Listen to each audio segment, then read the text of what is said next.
Ja by som využila práve ľudí, ktorí sme tu vnímali v rámci prezentácií a obrátila by som sa hneď s prvou otázkou na pána Slavomíra Jankoviča, zástupcu HTV Avis, pretože všetko toto, čo sme hovorili, je veľmi pekné. Vidíme, že ten potenciál odborného zázemia tu je, že sú tu aj niektoré zahraničné skúsenosti z výstavby udržateľných budov, že sú tu už prvé skúsenosti aj zo Slovenska, ale všetko to začína a končí pri financovaní. Investori sú tí, ktorí rozhodujú o tom, že či takéto budovy chcú stavať, či majú na to peniaze, či chcú teda iniciovať. A tak prvá otázka je na pána Jankoviča, ako to vidíte s financiami na financovanie projektov udržateľnej výstavby tu na Slovensku, lebo sme počuli, že teda väčšina tých investorov je zahraničných. My sme radi, že tu máme slovenského investora, slovenského developera, ktorý síce robí projekty aj v zahraničí, ale ako sa na to pozerá, je záujem stavať udržateľné budovy na Slovensku? To sme videli vlastne v posledných exitoch v minulom roku, ktoré sme robili v rámci Slovenska, je, že fondy realitné a investori čím ďalej, tým viacej sa pýtajú a zaujímajú ich certifikáty. To znamená, či to má certifikát tá budova alebo nie. Je to aj tam, kde si úplne na začiatku, ale je to úplne iné, než to bolo pred rokom alebo pred dvoma. A z môjho osobného pohľadu je to otázka možná 2-3 rokov, kedy aj realitné fondy a investori to budú považovať za must. To je proste náš odhad. Pretože tá ekonomická efektívnosť, tá ekologická efektívnosť, tá funkčná efektívnosť, respektíve sociálno-kultúrna efektívnosť stále bude mať väčší a stále bude mať dôležitejšie miesto v tom ponímaní, v tom rozhodovaní sa investora pre tú alebo onú investíciu. Takže z nášho pohľadu nechcem povedať, že sme donútení týmto vonkajším svetom do takýchto investícií, ale uvedomujeme si aj my, že prichádzame do obdobia, myslím si, že pán Petraš to povedal absolútne elegantne, prichádzame do obdobia jednoducho, kedy tieto veci budú proste must. A my si to plne uvedomujeme, samozrejme. My tu máme aj ďalšieho hostia, pána Broža z firmy Velux. A oni sú príkladom tej firmy, ktorá vlastne investovala už nejaké know-how, nejaké financie, čas, entuziazmus do toho, aby priniesli teda projekty aktívnych domov Velux House 2020. Ja by som sa chcela pri tejto príležitosti opýtať, že firma, ktorá vlastne prináša na trh strešné okná, aké môže mať motívy na to, že ide do takéhoto projektu celosvetového vlastne po rôznych krajinách od Anglicka, Rakúska, Dánska postavila, myslím, že 6 spolu tých aktívnych domov. Aké ste vy mali motívy na to, že ste do toho? Věříme tomu, že ten prvek, který vyrábíme, dodáváme, jaksi je společensky prospěšný a o tom skutečně přesvědčení jsme, tak se musíme snažit také o tom přesvědčit, řekněme, tu veřejnost, toho konec konců investora.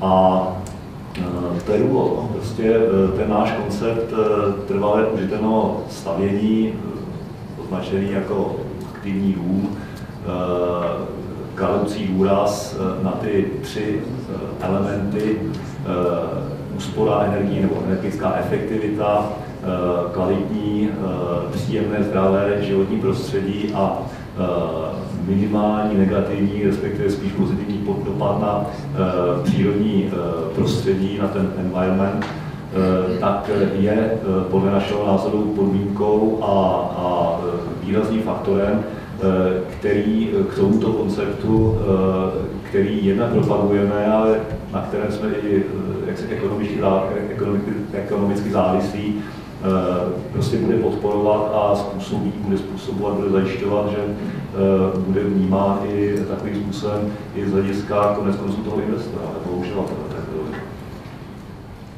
Ďakujem. Možno bude neskôr aj otázka z pléna, ale ja by som ešte využila teraz účasť pani hlavnej architektky, pretože viem, že bude musieť o 6:00 odísť a nám sa to trošku... Nemusíte? Aha. Ale predsa, teda už keď som to začala smerovať na vás, tak budem to pokračovať.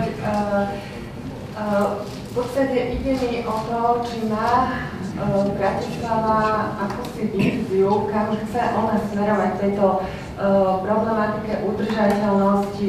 Je známe o vás, že ste dlhé roky pôsobili v Rakúsku. Rakúsko je určite na trošku vyššej úrovni, čo sa týka tejto udržateľnosti, energetickej efektívnosti.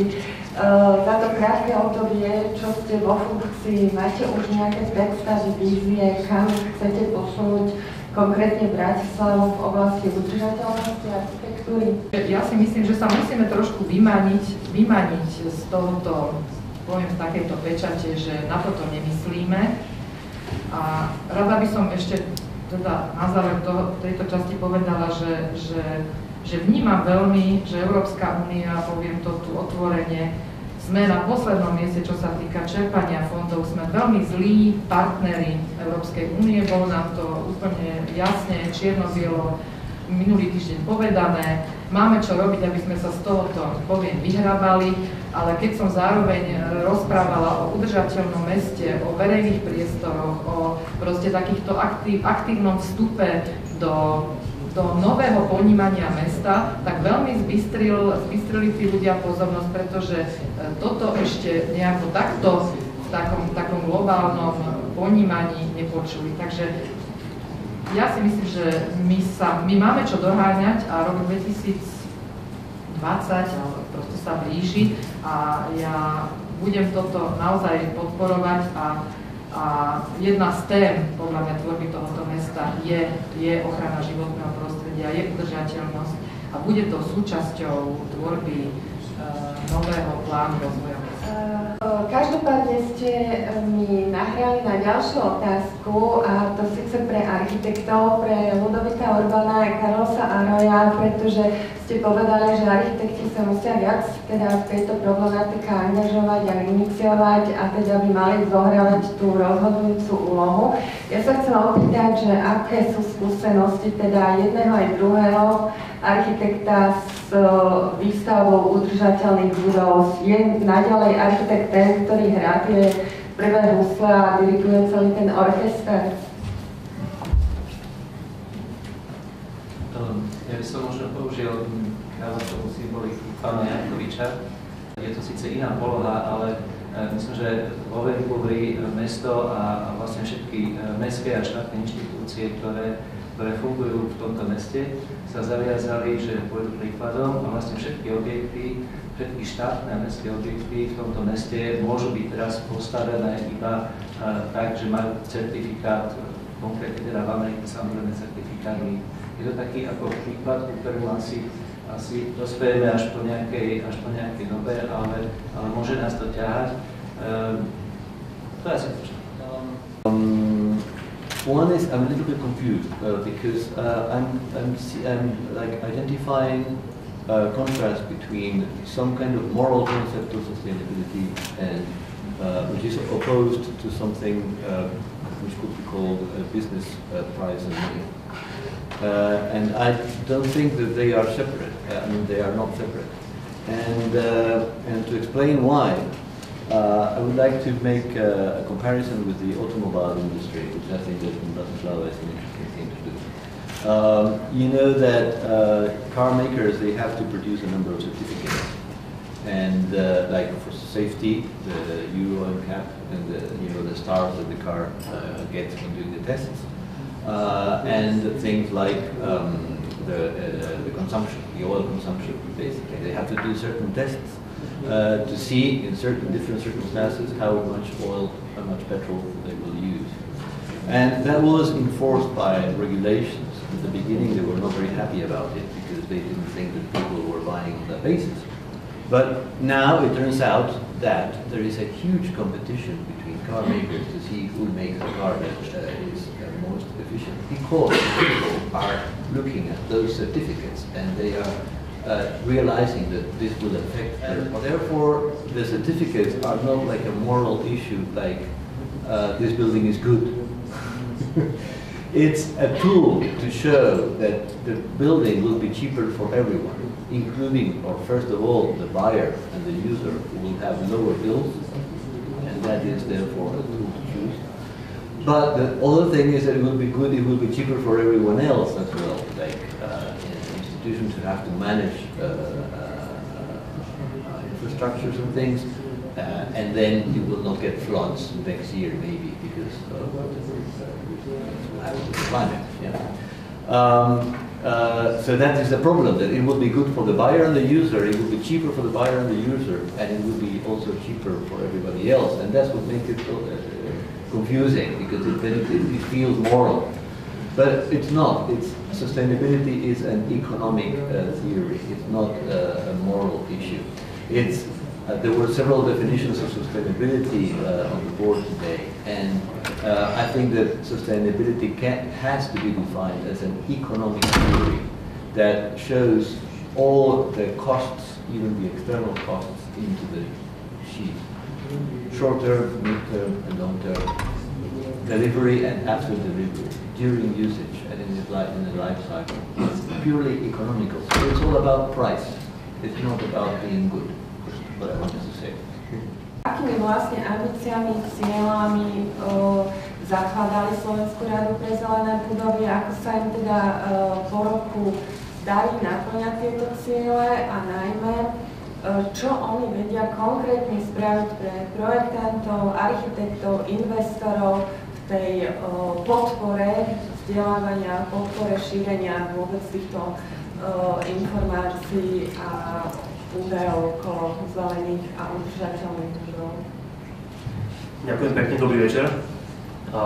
Ja nadviažem na to, čo tu bolo teraz povedané o tých autách. Tak ako si ľudia uvedomili, ako je to s autami, tak ako si ľudia uvedomili, prečo majú kupovať úsporné žiarovky, úsporné chladničky a tak ďalej.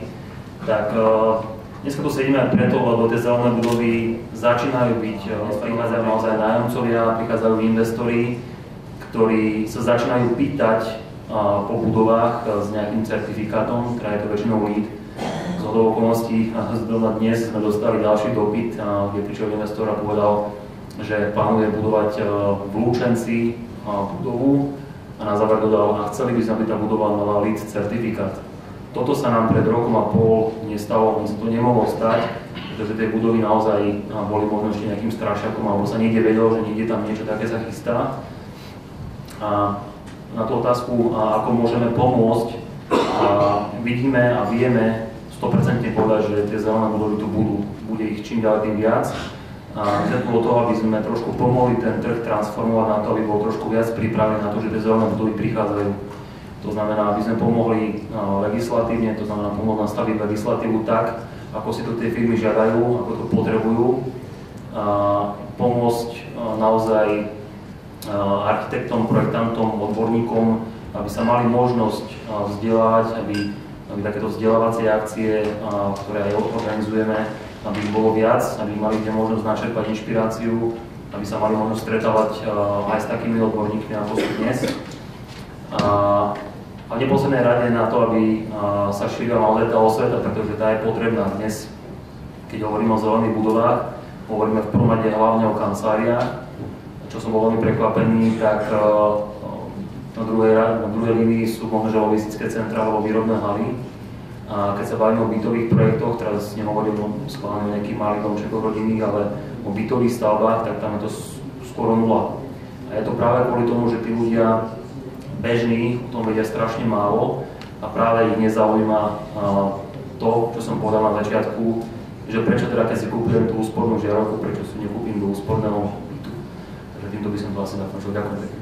Teda veľmi pekne poďakovala účastníkom panelovej diskúzie, odborným garantom, spoluorganizátorom, partnerom, generálnym, hlavným odborným, aj partnerom.